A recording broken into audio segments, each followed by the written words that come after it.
d'un jeune homme qui, accompagné de sa mère, fuit le Liban dévasté par la famine en 1916. L'auteur de ce premier roman est un chirurgien libanais d'Afrique, Dr Mohamed Tahan.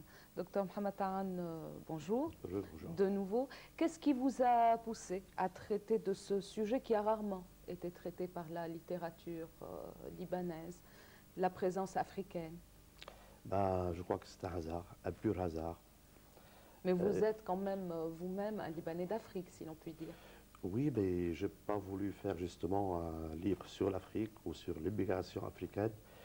Je me suis trouvé à la fin du livre donc avec un récit, un roman qui, en passant tout au long du roman, il y a une description plus ou moins fidèle donc, de l'immigration libanaise en Afrique. Une immigration que, je dois dire, ça remonte à un siècle. Et en ce moment, on peut parler d'une 5e génération de descendants des premiers et des pionniers de cette immigration.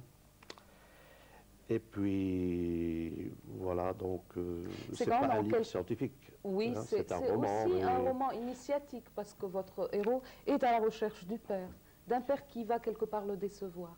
Bien sûr. Et donc, j'ai imaginé, si vous voulez, dans ce roman, un conflit entre le père, enfin, entre le fils et le père dont il idolâtre, etc. Et puis, je voulais quand même que l'action dramatique soit très puissante, très forcée à la fin. Et je fais de sorte que cette image de père idolâtré, etc., se brise petit à petit.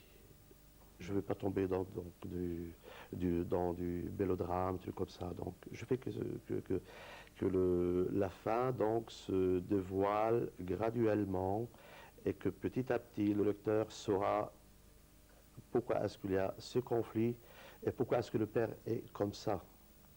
Je ne juge pas ni le père, je ne juge pas le fils non plus, ni la mère, ni les sœurs. Je juge les circonstances, oui, d'accord. Ce qui frappe également dans votre livre, c'est la capacité des Libanais, même ceux de l'époque, à être citoyens du monde, à se sentir tout de suite chez eux, même au fin fond du Sénégal, puisque il faut dire que c'est un pays très accueillant, on le sent très fort. Ah oui, dans toutes les votre livre. populations africaines sont très accueillantes, hein, en général.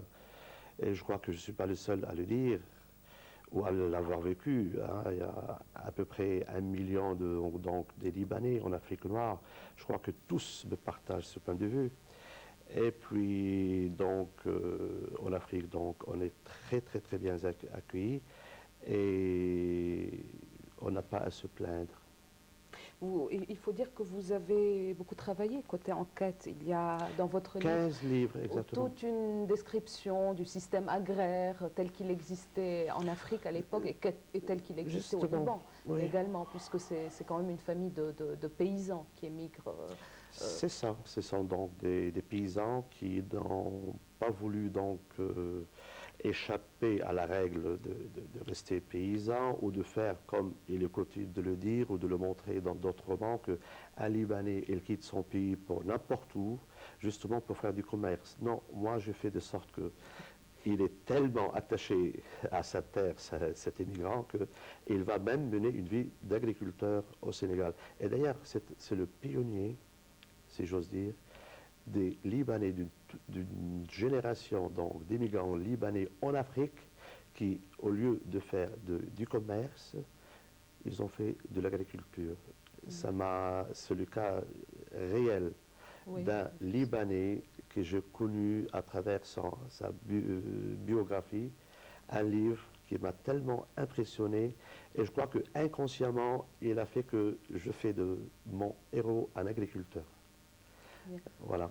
Vous êtes chirurgien. Est-ce qu'il est facile pour un chirurgien de devenir écrivain comme ça, du jour au lendemain? Oui, c'est quand même une aventure qui se matérialise. C'est beau, ça n'arrive pas tous les jours.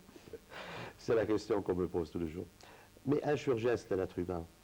Il a ses émotions, ses tumultes, si vous voulez, ses points de vue.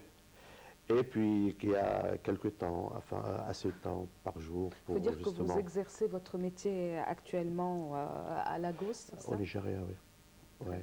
Est-ce que vous avez d'autres projets littéraires? Ah oui, oui, oui.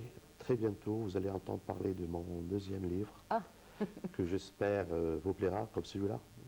Je ne sais pas si vous me flattiez tout à l'heure, mais vous m'avez fait un bon éloge. En tout cas, c'est un appel à découvrir votre livre, Mohamed Ta'an, un livre Merci. intitulé Arachide et qui est publié à Paris dans une maison d'édition qui s'appelle Présence africaine. Un dernier arrêt avec la publicité avant de retrouver le reste de l'actualité pour la journée d'aujourd'hui.